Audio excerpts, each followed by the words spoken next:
want to not be on my I can't really see what did I miss. If you want to glow up in 2024, which I know we all do, you're going to focus on this one thing that literally changed my life, and that is your cortisol levels. These are 3 things I did to lower my cortisol levels last year that gave me the most insane glow up. Number 1, I talk about this a lot, but it is water and food before caffeine. I try to drink an entire Stanley cup before I drink caffeine. I just left Pilates, and when I leave Pilates is when I get my matcha or my coffee. It's also scientifically proven that if you wait 90 minutes after you wake up, when you drink caffeine, it will not spike your cortisol levels. And that brings us to part 2, which is low impact movement. So things like Pilates, yoga, walking. I love starting my morning off with a Pilates class or just going for a nice walk, but right now it's really freaking cold outside, so I find myself in the Pilates studio versus outside walking. But a form of low impact movement in the morning is going to really help level your body out and just set you up for the day. Number 3 is my morning routine. I used to wake up and pick up my phone immediately before my eyes were even open. And that is actually so bad for your cortisol levels. So instead, what I do in the morning is I wake up, I don't pick up my phone, I take my dogs out, and then I'll journal for 10 to 15 minutes, and then I'll pick up my phone. This allows my brain to actually understand I'm awake and not immediately just go on my device. And in general, having a morning routine, whether it's reading, journaling, doing whatever that will calm you in the morning, will really help your levels not spike up. Lowering my cortisol last year was probably the best thing that I've ever done. It made my skin just radiate, my anxiety went away, my stress levels were managed, I lost weight, I just felt more leveled and relaxed. So if you're looking to glow up in 2024, this is what you need to do. Not fat, you just have cortisol face. Okay, in 2 weeks, this is all you're gonna do, and you're gonna see a significant difference and lower your cortisol. Take notes, it's gonna be fast. First thing when you wake up, you're not gonna look at your phone. Instead, you're gonna listen to the birdies say hello. Number 2, you're not gonna have caffeine when you first wake up. You're gonna drink lots and lots of water. Having caffeine first thing in the morning is gonna spike your cortisol levels so much. Instead, wait 1 to 2 hours to have caffeine, or don't have it at all, have a matcha. 3, you're gonna stop the high impact workouts. If you've been going to the gym, lifting heavy, doing sprints, doing HIIT workouts for 2 weeks, I want you to exchange it with lower intensity. Get 10,000 steps in a day. I've been doing that, got rid of my cortisol phase. If you constantly find yourself when you have free time reaching for your phone, that's a sign of having high cortisol. Instead, whenever you feel like you have free time, use it and get your 10,000 steps in. Number 5, get your 8 hours of sleep in. Put your phone away. Go to sleep, you're gonna put a heavy mask on, those eye masks that help you fall asleep, put some white noise on and fall asleep. If anything, spray some magnesium oil on your feet, you will sleep like a baby. Stop the processed foods, because the processed foods are gonna up your cortisol. Mindfully practice mindfulness. I go into the sauna and I practice yoga. I literally put a YouTube video and do some yoga. Let me know if you guys want a part 2. I like the way you kiss me. I can tell you miss me. I can tell it this. 3 things that are not supplements that you can do today to help regulate your cortisol levels. If you're new to this channel, my name is Justin Kelly. I'm a holistic health practitioner, and I help individuals not just treat symptoms, but actually at the source. Regulating cortisol levels comes down between that balance between your parasympathetic nervous system and your nervous system, and that is your fight or flight. Being in fight or flight all day long obviously is not great for your cortisol levels. So the first thing I want you to do is to take 10 minutes before you go to sleep and breathe. There are several free apps that you can go and download, but if that even overwhelms you, you can just do the double breath, which has been scientifically proven to help reduce anxiety and regulate your nervous system. So you're going to take a deep breath. At the top of your breath, you're going to take another short deep breath before your exhale. So it's going to look something like this. Doing that in sets of 10 for about 10 minutes is great for the reduction of cortisol. This is actually going to help you get into your parasympathetic nervous system, so you have a better quality of sleep, and the better quality of sleep you have, the more regulated your cortisol is going to be. Number 2 is turn off all your overhead lights at least 60 minutes before going to bed. The way our circadian rhythm works is our cortisol levels are highest when we wake up, and it gets released tonically throughout the day, and then it's lowest before we go to sleep. That has to do with also light and the production of cortisol, and darkness and the production of melatonin. So if you turn off all your lights, your body's naturally producing melatonin, so you get a more restful sleep. Which brings me to my last point. Get outside when you first wake up. Get the sun in your eyes for at least 10 minutes. That is going to help regulate your cortisol levels as well and keep your circadian rhythm going in the right direction. God bless you. I hope this helps. Have an amazing day. My thyroid patients have cortisol issues. Most thyroid patients have cortisol issues. Their adrenals are overworking, over secreting cortisol until they can't do that anymore, and then they're under secreting cortisol. So obviously the goal is to intervene early on in that process and don't allow your adrenals to overwork, overreact, and over secrete cortisol, which can lead to weight gain and puffy face, and all kinds of things, right? So my very favorite supplement to use to reduce cortisol or keep your adrenals from over secreting cortisol is ashwagandha. Hands down, full stop. Instead of getting to a 10 out of a 10 stress scale, you might get to like a 7 or an 8 or even a 6 out of 10. Or if you're waking up at 3 a.m. because of an inappropriate cortisol spike, maybe you'd sleep till 6 or 6:30 kind of thing. So I use it every day with my patients at Modern Thyroid Clinic. Check with your doctor, of course. I give my patients anywhere from about 500 to 1,000 milligrams before bed. I tell them to never take ashwagandha during the daytime, or they will feel like they woke up and had a tall glass of red wine, which isn't really what I'm going for during the day, but to each his own. So my hands down, my favorite supplement for elevated cortisol or to lower cortisol, ashwagandha. Do you want to lower your cortisol levels in the laziest way possible? Let's go. Start laying down on your bed, on your back, knees together, ankles together, arms down with your palms facing down. Allow your knees to gently open to the side. Go to however far feels comfortable for you, and when you get to the end of your range, you're going to bring your feet together so that they're touching. Allow your back to feel heavy, draw your belly button in slightly. Then you're going to bring your knees 3 inches together and pause here. Heavy back, belly button pulled in. You may start shaking in your groin and in your legs at this point. And take a couple big breaths. Deep inhale, deep exhale. Last one, deep inhale, deep exhale. And then we're gonna gently and slowly bring the knees back together.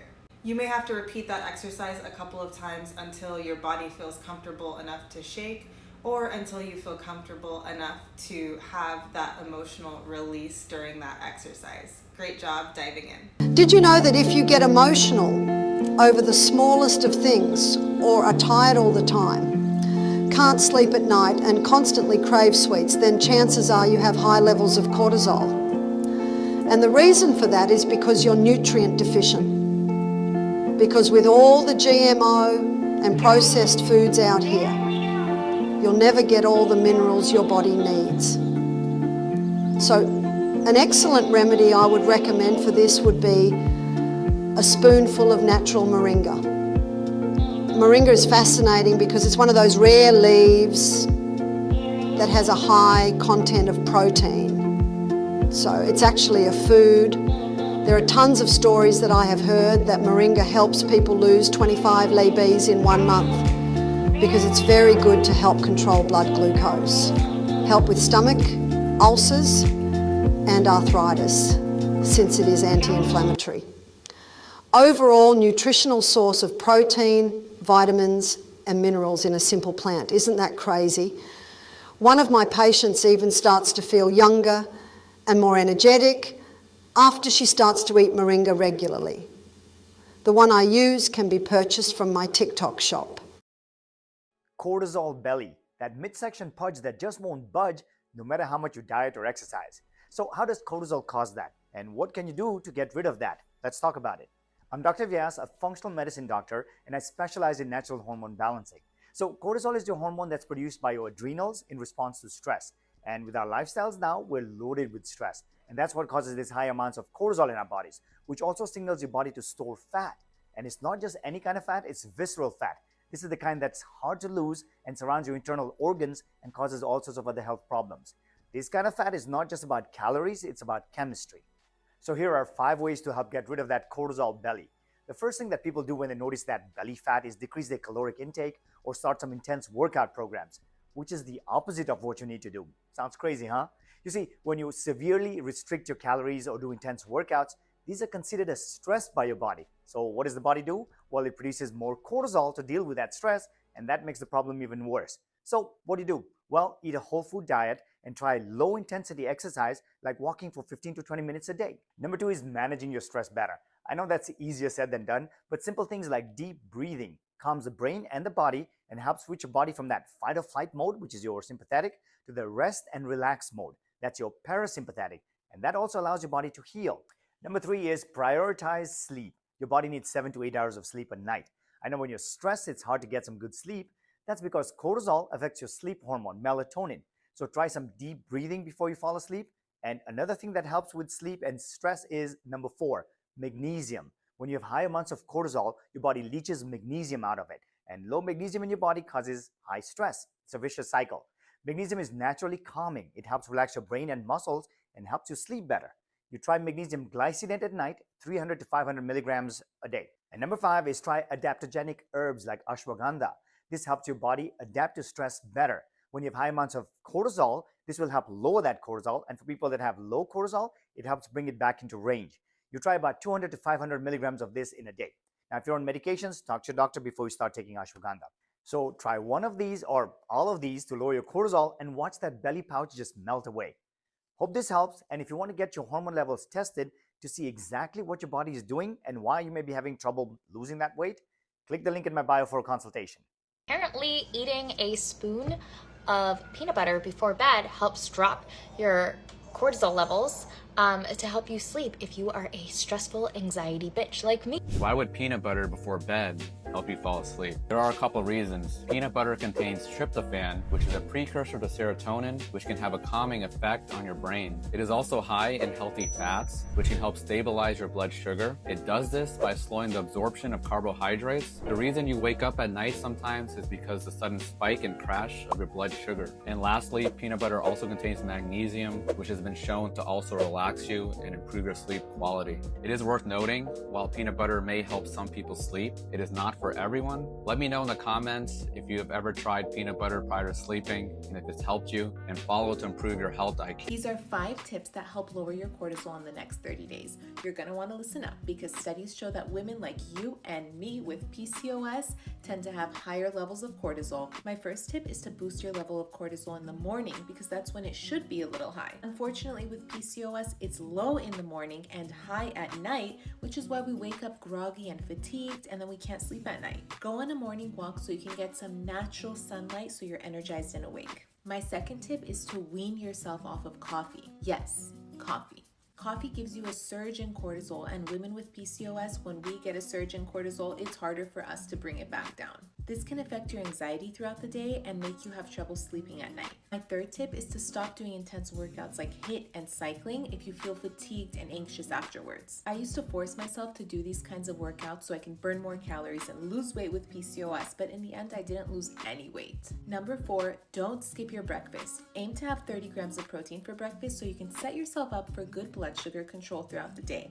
I used to rush out the house, not have any breakfast, have a light salad for lunch and then a huge dinner, and all throughout the day I was on a blood sugar roller coaster, and that was making me more fatigued, anxious, and tired, and raising my cortisol. Number 5, stop the restrictive dieting. You're stressing your body out, slowing your metabolism, pumping more stress hormones, which will lead to weight gain in the midsection. And once you're done with that restrictive diet, all the weight will come right back. Follow me, your PCOS registered dietitian, and let me know if you're going to try any of these cortisol lowering tips.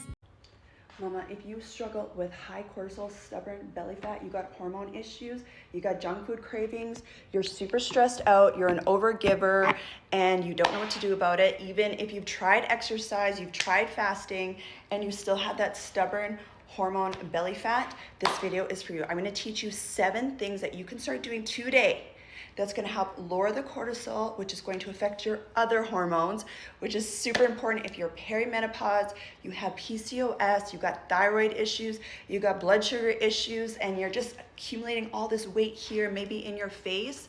You need to listen to this. And just a side note, I had 4 babies in 5 years, and hormones have become my obsession because I used to be super stressed out, lost a husband to colon cancer. Literally widowed with 4 little kids. I know it's crazy, but the blessing in disguise that came from that is now I help women get their bodies right, get their hormones right, and release stress out of their body, out of their hormones, and out of their nervous system so they can look and feel good. And girl, this is literally gonna help you age in reverse, okay? I don't care if you're 75 years old watching this or you're 20. You need this, your body needs this. And before anyone comes at me about, oh, it's just surgery, it's just genetics, listen, girl, surgery does not help with visceral fat. Surgery does not help with your hormones, especially cortisol. And surgery does not help with your gut health, with bloating, or your habits, or your subconscious reprogramming, or your nervous system, or anxiousness, all of those things. Those are all the things that I specialize in. I have a ton of clients that have had surgeries, and I am not against any woman having surgeries or Botox or getting your hair done or whatever. You need to feel good. My job is to help you stay healthy, okay? Okay, so now that we got that out of the way and we're not gonna judge each other, ladies, here are my 7 tips that will help you melt that stubborn belly fat. If you wanna know more, let me know and I can make another video on it, or you can just jump right into my bundles. I got a whole bunch of bundles in my bio link and I talk about all this. I go into all the details, and this is just something that I specialize in. I love it. So let me know if you have questions, and I love you girls.